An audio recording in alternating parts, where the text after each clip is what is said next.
नमस्कार, न्यूज 18 उत्तर प्रदेश उत्तराखंड आप देख रहे हैं। आपके साथ मैं हूं चांदनी धवन। और सबसे पहले बात मेरठ की कर लेते हैं। मेरठ के एक इंजीनियरिंग कॉलेज में छात्र की चाकू से गोद कर हत्या कर दी गई। छात्र गुटों की आपसी खींचतान में कॉलेज कैंपस में ही क्लास जाते वक्त निखिल नाम के छात्र की चाकू से गोद कर हत्या कर दी गई। वारदात को अंजाम देने के बाद आरोपी मौके से फरार हो गए हैं। हालांकि बाद में पुलिस ने मुख्य आरोपी समेत कई छात्रों को हिरासत में ले लिया है। पुलिस सभी छात्रों से पूछताछ कर रही है।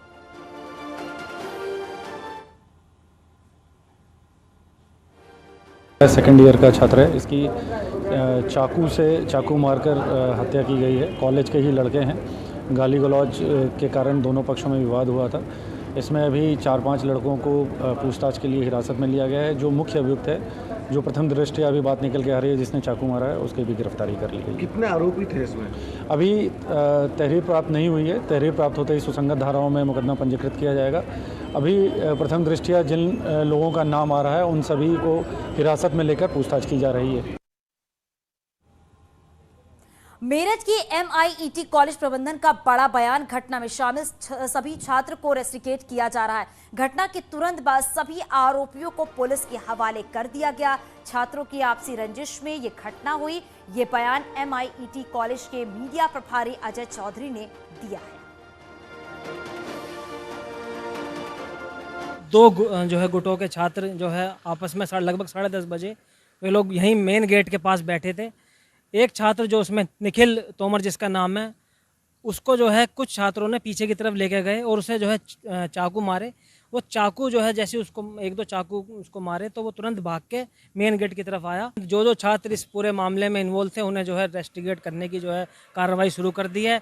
और जिन छात्रों ने हमला किया था उन्हें सभी को हमारे कॉलेज कर्मचारियों ने जो है उसी दौरान जो है पकड़कर पुलिस के हवाले कर दिया था।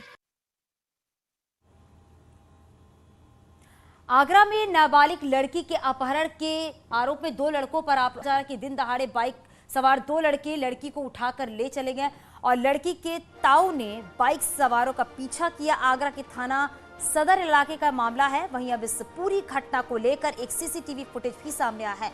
इस फुटेज में 2 बाइक सवार दिखाई दे रहे हैं। पुलिस फुटेज की मदद से जांच कर रही है।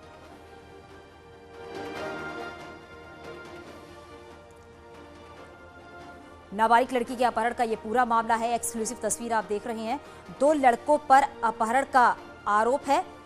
बाइक से उठा कर ले गए हैं ये लड़के। परिजनों का कहना है लड़की के चाचा ने बाइक सवारों का पीछा किया।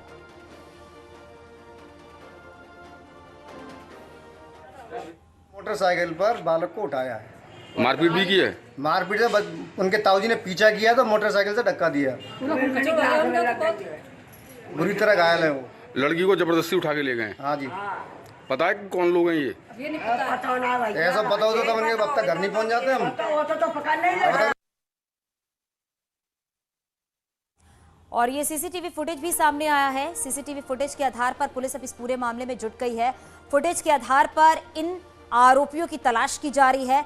जिन 2 युवकों ने लड़की का अपहरण किया, जबरदस्ती लड़की को बाइक पर बिठाकर ले गए, उन आरोपियों की जो तस्वीर है वो CCTV फुटेज जो है वो सामने आ गया है। और CCTV फुटेज की जांच में पुलिस लगी हुई है। ये तस्वीरें आप उस वक्त की देख रहे हैं। ये CCTV फुटेज आप उस वक्त की देख रहे हैं जब 2 युवक बाइक पर सवार होकर आते हैं और लड़की को जबरदस्ती बाइक पर बैठा कर ले जाते हैं। ये उस वक्त की तस्वीर है। और परिजनों का ये भी कहना है कि वो बाइक सवारों का पीछा भी किया। ADJ आगरा जोन का क्या कुछ कहना है इस पूरे मामले पर, आप वो भी सुनिए। जो उनके परिजन थे उन्होंने उस मोटरसाइकिल का पीछा करते हुए उसको रोकने का प्रयास किया। इस चक्कर में उनकी मोटरसाइकिल स्लिप हो गई। जो परिजन थे उनकी मोटरसाइकिल स्लिप हो गई और उनको कुछ चोटें आई हैं। इसमें तत्काल मुकदमा पंजीकृत कर दिया गया है। ये भला फुसला करके लड़की को अपहरण करने का मामला है और इसको मुकदमा पंजीकृत कर दिया गया है। और जो लड़के हैं उनकी भी कुछ शुरुआती जानकारी मिली है और बहुत ही शीघ्र लड़की को बरामद किया जाएगा और लड़कों के खिलाफ वैधानिक कार्रवाई की जाएगी। फतेहपुर में लव जिहाद का एक और मामला सामने आया है। मुस्लिम समुदाय के युवक पर आरोप है कि उसने अपने साथियों के साथ मिलकर रात में घर में घुसकर नाबालिग लड़की को अगवा कर लिया। और फरार हो गए। घटना की सूचना के बाद पुलिस मौके पर पहुंची और अपहरण और साजिश की धाराओं में एफआईआर दर्ज कर मामले की तफ्तीश शुरू कर दी है। जिले में 1 महीने के भीतर लव जिहाद और धर्मांतरण के कई मामले सामने आने के बाद वीएचपी ने भी मोर्चा खोल दिया है।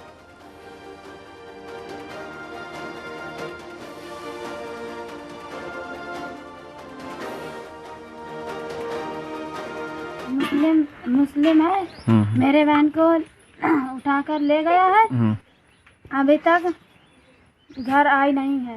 किस क्लास में पढ़ रही है? 11 क्लास में। आपने रात में हमें पता लगा कि 12-1 के बीच में ये बिटिया को उठा ले गया। कौन उठा ले गया? मुसलमान है, सेबू नाम है इसका, अपराधी किस्म का है ये। और प्रशासन से भी गुहार लगाई गई है, एफआईआर भी हुई है, उसके बाद आई है, छानबीन की है, लेकिन अभी तक कोई जानकारी नहीं। और ये पता लग रहा है कि धर्म परिवर्तन कराने की कोशिश में लगा है। फतेहपुर जिले में जिस प्रकार से लव जिहाद का जो ये मामला चल रहा है, ये सभी थानों में चल रहा है जैसे, लेकिन जो लड़के इस प्रकार का कार्य कर रहे हैं, पुलिस कहीं ना कहीं उनको पकड़ती है, सब कुछ करती है। लेकिन मेरा इतना कहना है फतेहपुर जिले की पुलिस प्रशासन से कि इस पर गंभीरता से देखें। और जो ये लव जिहाद का मामला, ये लव जिहाद का सामान्य मामला नहीं है। गजवाए हिंद संगठन के माध्यम से जो ये लव जिहाद चल रहा है, जो धर्मांतरित करने का कार्य चल रहा है, जहाँ दिल्ली, गाजियाबाद, अन्य बड़े बड़े महानगरों में लड़कियों को ले जाकर के धर्मांतरित किया जा रहा है, तमाम प्रकार के ढकोसले पुलिस करती है। और बड़ी खबर मिल रही है, बरेली में दरगाह आला हजरत के मौलाना ने बड़ा बयान दिया है। मौलाना ने कहा है कि मुसलमानों को समाजवादी पार्टी से के अलावा नए राजनीतिक विकल्प की तलाश करनी चाहिए। अखिलेश को मुसलमानों की दाढ़ी और टोपी से नफरत है, ये बड़ा बयान सामने आया है। मौलाना ने यह भी कहा है कि मुसलमानों को सियासी दलों के बहकावे में नहीं आना चाहिए। अखिलेश यादव पर मौलाना शहाबुद्दीन के बयान से सियासी गलियारों में हलचल तेज हो गई है। दरअसल विधानसभा में हार के बाद समाजवादी पार्टी में विद्रोह की खबरें आने लगी हैं। इससे पहले आजम खां के मीडिया प्रभारी ने अखिलेश पर सवाल उठाए थे। अब बरेली के मौलाना ने अखिलेश यादव पर यह बड़ा बयान दिया है।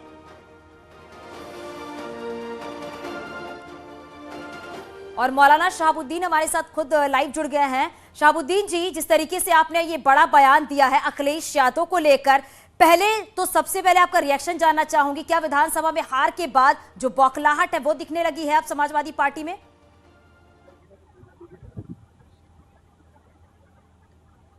देखिए, 4 बार मुसलमानों ने समाजवादी पार्टी को बड़ी मजबूती के साथ और बड़ी ताकत के साथ में वोट दिया, सपोर्ट दिया, और इसके दरमियान बहुत सारे मुस्लिम मसाइल होते रहे। इन मुस्लिम मसाइल पर समाजवादी पार्टी के मुखिया अखिलेश यादव जी बिल्कुल खामोश रहे।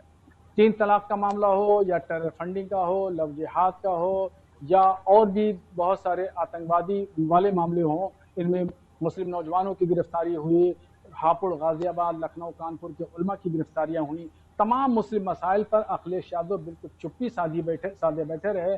आजम खां जेल में है 2 साल से, उन पर भी चुप्पी साधे बैठे रहे, और किसी भी मुस्लिम मसले पर अखिलेश यादव जो है वो बोलने के लिए तैयार नहीं है। तो उनको सिर्फ जो है मुसलमानों का वोट चाहिए और मुसलमानों के मसाइल से उनको कोई लेना देना नहीं। हाँ, उनके वालिद मुलायम सिंह यादव जी जरूर मुसलमानों के हमदर्द हैं, और वो जब भी मुस्लिम डेलीगेशन या उलमा इकराम मिलने के लिए चाहते थे तो वो टाइम देते थे, मुसलमानों के मसाइल को सुनते थे, समझते थे और हल करने की कोशिश करते थे, और तुरंत पहली फुर्सत में अपने सेक्रेटरियों से कहते थे कि इसको हल करो और बताओ हल करने के बाद। अखिलेश यादव जब मुख्यमंत्री बने तो हमने कई मरतबा कोशिश की मिलने के लिए, और मुस्लिम तंजीमों ने, उलमा इकराम ने, डेलीगेशन ने मिलने की कोशिश की, मगर उनके पास में कोई टाइम नहीं मिला। वो जब मुख्यमंत्री नहीं रहे उसके बाद भी मिलने की कोशिश की, उसके बाद भी उनके पास में कोई टाइम नहीं रहा मिलने के लिए। वो तो दाढ़ी, टोपी, कुर्ता पैजामा वाले मुसलमान से वो उनको डर लगता है, उनको खौफ आता है। यहाँ तक कि इलेक्शन के दरमियान ये देखा गया कि उनके स्टेज पर अगर कोई मुसलमान आ गया तो उसको उतार दिया गया, और ये पूरी दुनिया जानती है कि पूरी कैंपेनिंग में उन्होंने कभी भी किसी मुस्लिम कद्दावर समाजवादी पार्टी के लीडर को अपने साथ में कैंपेनिंग में नहीं रखा, कोई मुस्लिम चेहरा नहीं रखा। मैंने तो इलेक्शन के दरमियान ये बातें कही और बार बार मैं कहता रहा और मेरी बात जो है उस वक्त समझ में नहीं आ रही थी लोगों के, मगर अब मेरी बात समझ में आ रही है। अब मेरी बात लोग समझ रहे हैं, अखिलेश यानी आजम खां के समर्थक भी समझ रहे हैं, डॉक्टर शफीकुर रहमान बर्क साहब भी समझ रहे हैं, और तमाम मुस्लिम जो कद्दावर लीडर हैं समाजवादी पार्टी के, शाहबुद्दीन जी, तो ये समझा जा क्या, क्योंकि अखिलेश यादव ने ये भी कहा है कि आपने ये भी कहा है कि अखिलेश यादव को मुसलमानों की दाढ़ी और टोपी से नफरत है, तो क्या वाकई ऐसा आप कहना चाह रही हैं कि अखिलेश यादव को मुसलमानों से नफरत है, काफी नाराजगी भी है मुसलमानों में?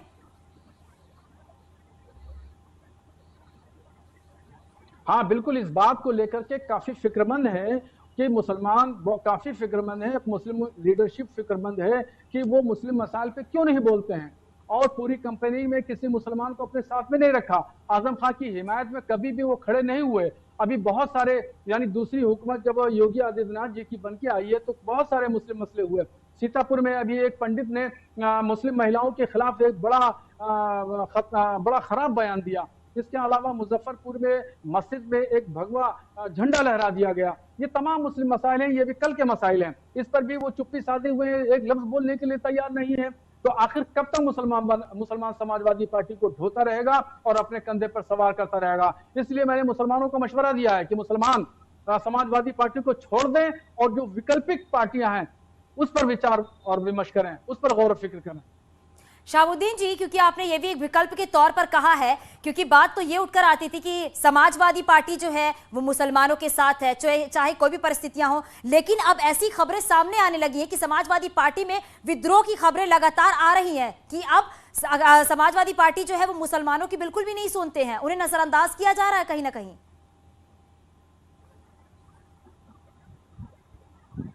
बिल्कुल, अखिलेश यादव में और मुलायम सिंह में जमीन और आसमान का फर्क है। और मुलायम सिंह मुस्लिम लीडरशिप को पसंद करते थे, अखिलेश यादव मुस्लिम लीडरशिप को पसंद नहीं बल्कि वो खत्म करना चाहते हैं। वो चाहते हैं कि समाजवादी पार्टी से मुस्लिम लीडरशिप खत्म हो जाए और वो नरम हिंदुत्व की तरफ काम कर रहे हैं और वो मुसलमानों का सिर्फ वोट लेते हैं, इसलिए मुसलमानों के मसाइल से खत्म उनको मतलब नहीं है और हमेशा उन्होंने मुस्लिम मसाइल को नजरअंदाज किया है। मैं इस बात को बार बार कहता रहा हूं, आज भी कह रहा हूं कि वो मुस्लिम लीडरशिप को हाशिए पे डाल रहे हैं और उन्होंने डाल नहीं बल्कि उन्होंने हाशिए पे डाल दिया है। आजम खान 2 साल से जेल में है, कोई खैरियत लेने के लिए नहीं पहुंचे। अबू आसिम आजमी साहब बंबई से आए उत्तर प्रदेश में इलेक्शन लड़ाने के लिए, उनसे कह दिया कि घर बैठिए। जाके यहाँ हाजी रियाज अहमद साहब पीलीभीत में थे, उनके बेटे उनका इंतकाल हो गया, उन्होंने यानी समाजवादी पार्टी को सींचा, उनके बेटे ने टिकट मांगा तो उनके बेटे को टिकट नहीं दिया गया। इस तरीके से सैकड़ों मुसलमान लीडर ऐसे हैं जिन्होंने समाजवादी पार्टी को सींचा है, बुनियाद से तासीस से समाजवादी पार्टी के साथ खड़े रहे और उन्होंने समाजवादी पार्टी को इतना ताना बाना खड़ा किया और उन्हीं के साथ आज अखिलेश यादव धोखा दे रहे हैं और उनके साथ नाइंसाफी का काम कर रहे हैं। शाहबुद्दीन जी, क्योंकि आपका जो बड़ा बयान आया है उसे सियासी गलियारों में हलचल तेज हो गई, लेकिन विकल्प के तौर पर क्या देखते हैं आप? जिस तरीके से आपने मुसलमानों को विकल्प की बात कही है, क्या वो दूसरा विकल्प देखे, तो क्या देखते हैं दूसरा विकल्प आप?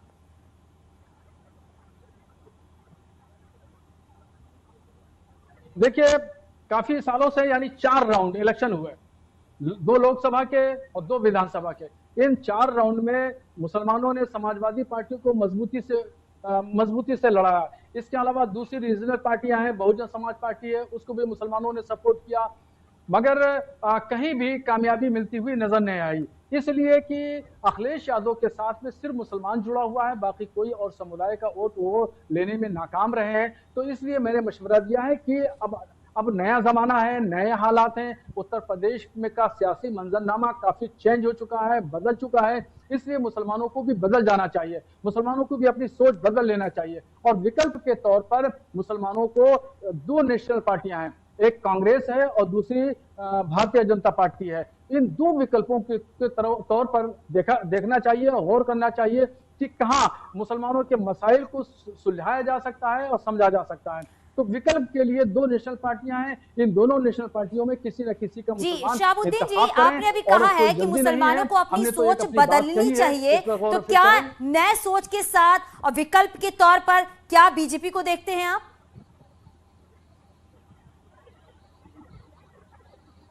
देखिए, मैंने दोनों बातें कही हैं। नए नजरिए और नई सोच और नए तकाजे के साथ में मैंने दो बातें कही, दो विकल्प मैंने सुझाव दिए हैं, एक कांग्रेस और दूसरी भारतीय जनता पार्टी। ये दोनों विकल्प हो सकते हैं मुसलमानों के। बड़ा दिल दिखाए भाजपा तो जाहिर बात है मुसलमान उसकी तरफ भी गौर फिक्र करेगा। जी, लेकिन सवाल यहां पर यह भी खड़े होते हैं शहाबुद्दीन जी कि बीएसपी से मोह भंग की क्या वजह मानी जाए?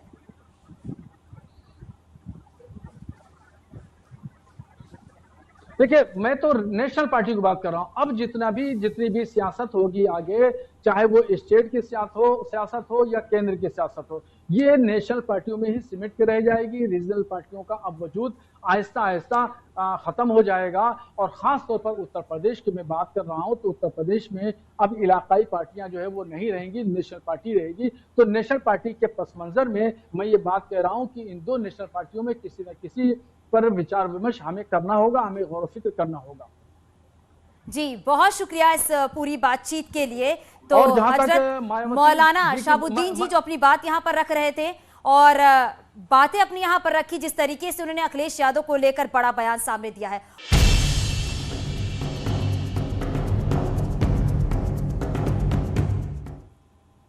और चलिए अब बात करते हैं कन्नौज में एसपी नेता के अवैध कब्जे के खिलाफ पुलिस प्रशासन ने बड़ी कार्रवाई की है। सपा नेता रजनीकांत यादव के अवैध मार्केट को बुलडोजर चलाकर ध्वस्त कर दिया गया है। इस दौरान मौके पर भारी पुलिस बल मौजूद रहा। बताया जा रहा है कि समाजवादी पार्टी के नेता ने जमीन पर अवैध कब्जा कर निर्माण करवाया था, जिसके खिलाफ शिकायत मिलने के बाद गुरसहायगंज के जलालाबाद इलाके में ये बड़ी कार्रवाई हुई। तस्वीरें आप उस वक्त की देख रही हैं जब इस मार्केट पर बुलडोजर चला। एक्सक्लूसिव तस्वीर। तो बुलडोजर से अवैध मार्केट को ध्वस्त किया गया। प्रशासन की तरफ से ये बड़ी कार्रवाई की गई।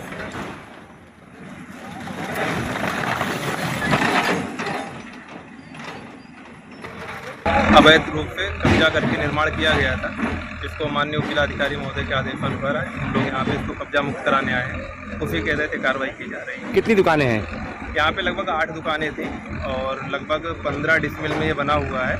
तो क्योंकि अवैध कब्जा था सरकारी भूमि में, जिसमें विधिक प्रक्रिया उस अनुसार हम लोग कार्रवाई कर रहे हैं। और रामपुर से खबर मिल रही है, हत्या के आरोपी के घर बुलडोजर चलाकर कार्रवाई की गई।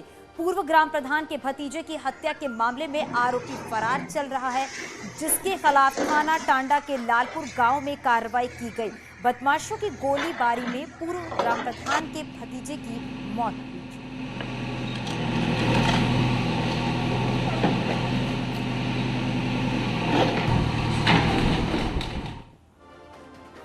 प्रयागराज विकास प्राधिकरण ने अवैध तरीके से की जा रही प्लॉटिंग के खिलाफ बुलडोजर अभियान चलाया है। इसी कड़ी में सराय भीखी इलाके में बुलडोजर चलाया गया। करीब 150 बीघा जमीन पर की गई अवैध प्लॉटिंग और बाउंड्री को बुलडोजर के जरिए गिरा दिया गया। अधिकारियों ने दावा किया है कि करीब 250 करोड़ की जमीन पर अवैध प्लॉटिंग की गई थी, जिसमें 350 से ज्यादा अवैध प्लॉट तोड़े गए, जबकि कई निर्माणाधीन घरों को भी सील किया गया।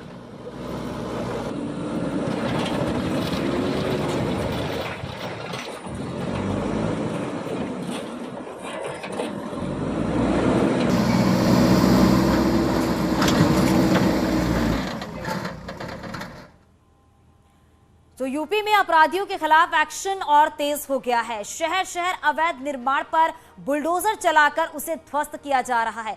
4 तस्वीरें हम दिखाने जा रहे हैं। जालौन, मुजफ्फरनगर और पीलीभीत माफियाओं को दबंगों के खिलाफ ये जो बड़ी कार्रवाई की गई है, वो तस्वीर आप अपनी टीवी स्क्रीन पर देख रहे हैं। पहली तस्वीर जालौन की है, दूसरी मुजफ्फरनगर और तीसरी पीलीभीत की तस्वीर दिखा रहे हैं, जहां पर लगातार एक्शन लिया जा रहा है। प्रशासन की तरफ से बड़ी कार्रवाई की जा रही है और बुलडोजर अभियान जो चलाया गया है उसके तहत ये कार्रवाई प्रशासन की तरफ से माफियाओं के खिलाफ ये कार्रवाई जो की गई है, वो तस्वीर आप अपने टीवी स्क्रीन पर देख रहे हैं।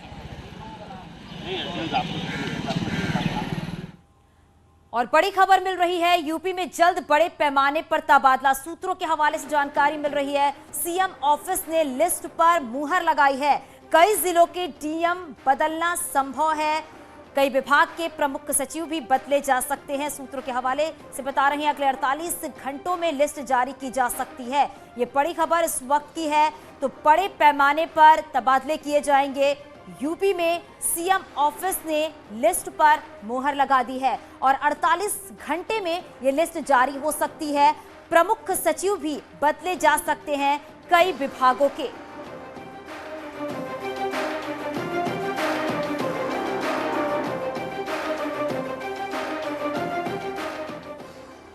और यहां रुकेंगे एक छोटे से ब्रेक के लिए।